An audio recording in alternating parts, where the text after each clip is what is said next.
What's in the Dutch oven, you might wonder? Well, today on Adventures with Heckenback, we're going to show you how to make devil's tooth cheesecake in a Dutch oven on the campfire. Devil's tooth cheesecake has been around for a long time. The first time we made it was probably 20 years ago. You can find lots of recipes for it online, but I will put a recipe below in the description. It's a super rich and chocolatey cheesecake, and it makes a lot. So we only make it when we have a big group of people or when it's cool enough outside that we can just leave it sit out overnight. It's actually even better the next day after it's sat outside cooling all night. I always like to bring the least amount of equipment required.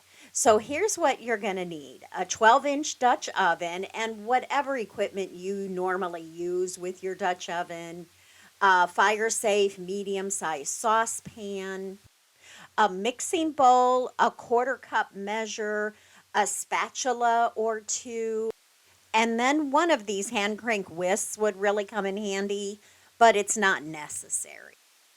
And then here is the list of ingredients. Of course, you can pause.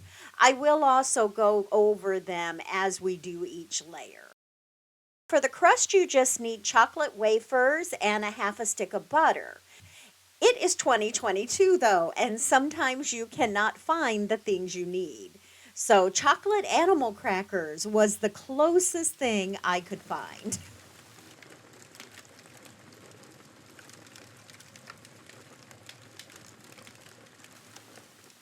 So you'll need to melt the butter and then you're going to crush up the cookies. I usually do that at home and then just bring them in a Ziploc bag. So you're going to mix the butter and the cookies together and then press them into the bottom of the Dutch oven and up the sides about an inch or so.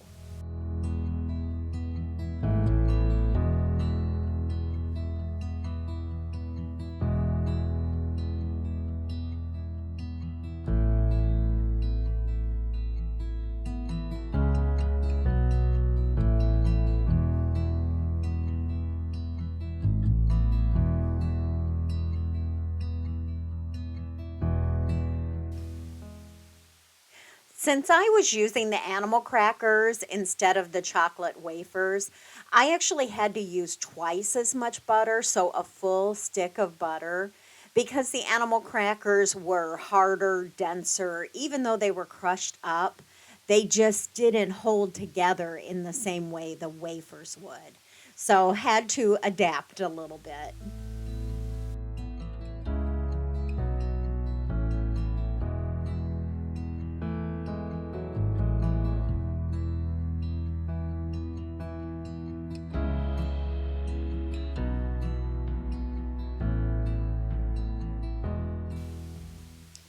To start the cheesecake layers, you're going to need 2 packages of cream cheese, so 16 ounces total, a cup of sugar, a 16-ounce tub of ricotta cheese, and a half a cup of sour cream. The cream cheese and the ricotta you want to let soften up, especially the cream cheese.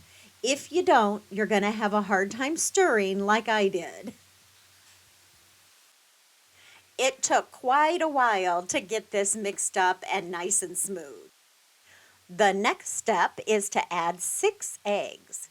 These eggs are fresh from our chickens.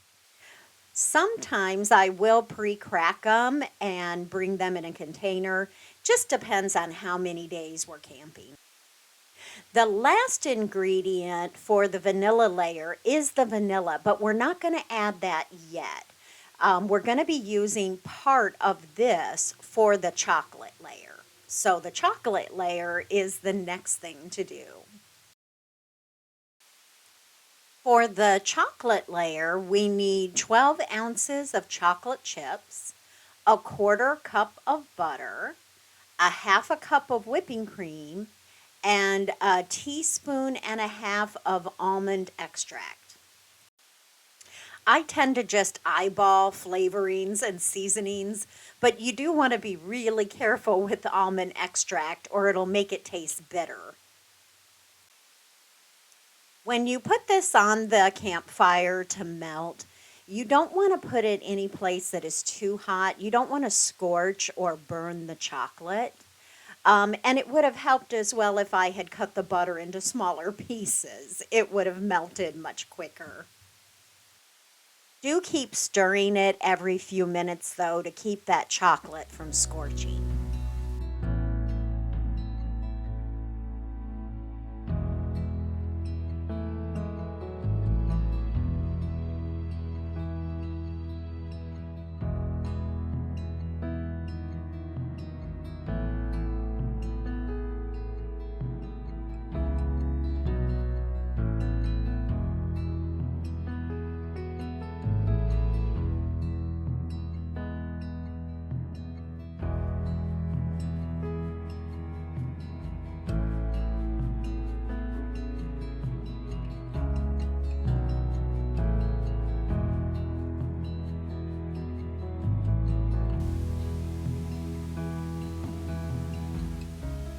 Once the butter and chocolate are melted and everything is blended together smooth, we're going to bring it over and we're going to take about a third of the cheesecake mixture and mix it into the melted chocolate. And this is going to be our chocolate layer. Once it is all blended together, we'll take it over to the Dutch oven and pour it on top of our crust. We've had the Dutch oven sitting over there next to the fire, but it's not on any coals or anything like that. You don't need to cook the crust separately before you pour the cheesecake in. So just pour the chocolate layer right on top of the crumbs pressed into the bottom of the Dutch oven.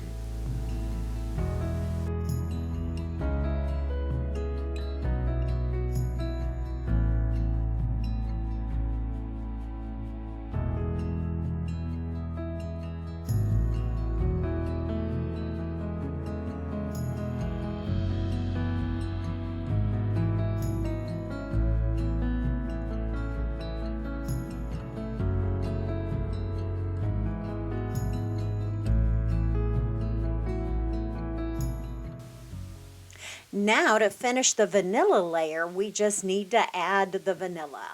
So again, I just kind of eyeball it. Vanilla's not as potentially problematic as the almond was.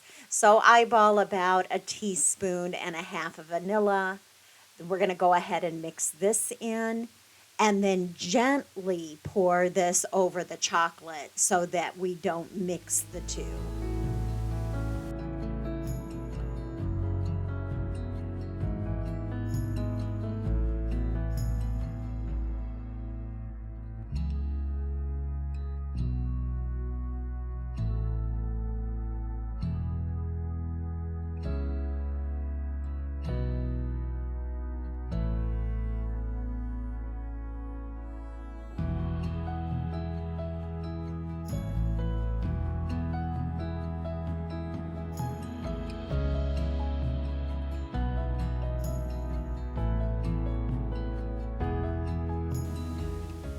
And now it is time to bake.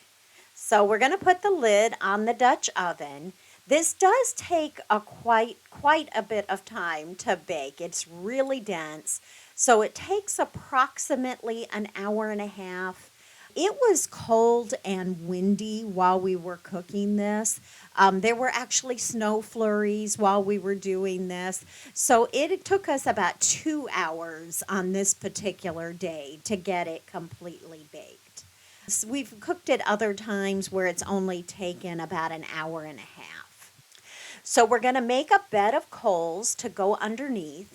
You don't need the bottom to be super hot. You don't want that crust to burn. So you don't need a lot of coals under the bottom. And then we are going to place coals on top as well. You can, of course, do this with charcoal. Charcoal is a little bit neater and cleaner. So if you prefer to use charcoal, you absolutely can do that. We tend to use lump charcoal, and we will throw a little bit of lump charcoal on top to kind of keep the coals going for a little bit longer as well.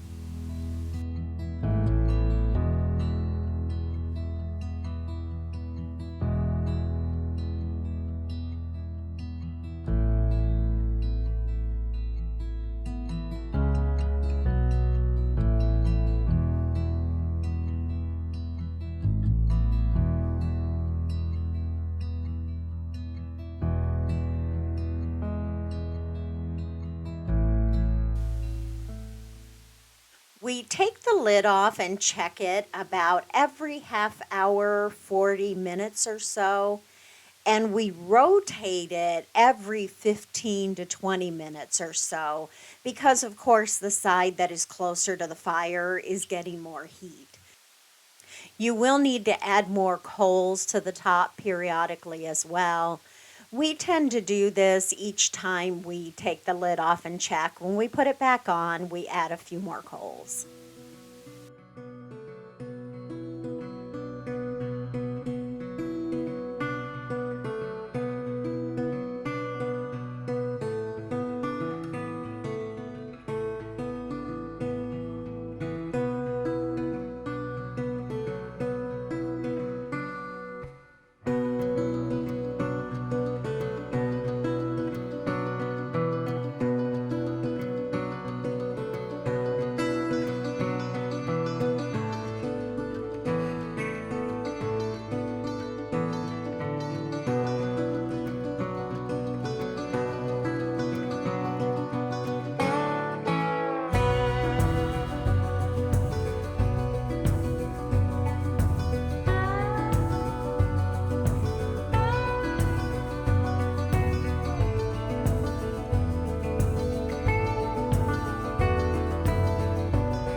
This was right about 2 hours, just a little bit over 2 hours when I checked it for the last time.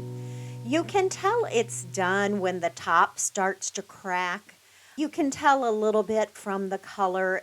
And then I like to use a skewer just to test the kind of firmness and whether it pulls out clean or not. It helps to let you know that it's done. You don't want it to be jiggly at all anymore. When you cook over a campfire, especially with a Dutch oven with the ashes on top, you're inevitably going to get a little bit of Mother Nature in there, and you just got to be okay with that. Adds a little bit of extra texture. Once it is done, of course, clean all the coals off of it and then set it aside and let it cool. Just like most cheesecake, it actually is better when it's cooler. So here it's still a little bit warm. The first slice is always the most difficult to get out of a Dutch oven, especially since you can't remove the sides. So you can see it's kind of a little bit loose still, but once it chills, it firms up and gets that really nice cheesecake kind of texture and consistency. So we did leave it sit overnight, and then you can see how much prettier it looks the next day. I hope you enjoyed watching this recipe. Give it a try sometime. Let us know down in the comments what you think about it or if you've ever tried it before. If you have any other ideas or variations, we'd love to hear them. As always, thank you so much for watching. We truly appreciate you.